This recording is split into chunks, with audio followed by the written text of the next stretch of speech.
বাংলাদেশ ম্যাচের ৭ম মিনিটেই প্রথম গোলের দেখা পেয়েছিল। দেখুন এই প্লেয়ারটার কাছে যখন বল এলো, দেখুন এই প্লেয়ারটা কিন্তু পুরোপুরি আনমার্কে ছিলেন।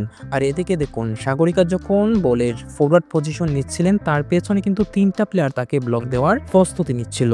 কিন্তু এই প্লেয়ারটা দেখুন এই আনমার্কে থাকা এই প্লেয়ারটার কাছে বল পাস না করে এই ডিফিকাল্ট সিচুয়েশনে এই সাগরিকার কাছেই বল দেওয়ার চেষ্টা করেছেন এবং তিনি সফল হয়েছেন এবং সাগরিকা তার দুর্দান্ত খেলা দেখিয়েছেন। প্রথম গোলের দেখা বাংলাদেশ ৭ম মিনিটে পেয়েছে। ম্যাচের ৫১তম মিনিটে সাগরিকা যে দ্বিতীয় গোলটা করেছেন সেই গোলটাও কিন্তু দুর্দান্ত ছিল।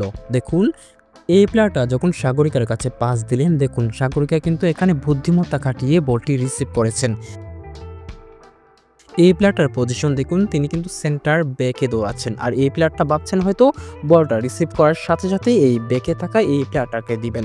দেখুন এই প্লেয়ারটার পজিশনটা কিন্তু এরকম ছিল, কিন্তু সাগরিকা এখানে বুদ্ধিমত্তার পরিচয় দিয়েছেন। দেখুন দুর্দান্তভাবে বলটা রিসিভ করেছেন এবং 4টা প্লেয়ারকে বোকা বানিয়ে দ্বিতীয় গোলটি আদায় করে নিয়েছেন। বাংলাদেশ তৃতীয় যে গোলটা দিয়েছে সেই গোলটাও কিন্তু বেশ রহস্যময় ছিল। এখান থেকে যখন এই প্লেয়ারের কাছে বল আসলো, আমি জানি না তিনি কি সাগরিকার উদ্দেশ্যেই বলটা দিয়েছেন নাকি ক্লিয়ার করেছিলেন।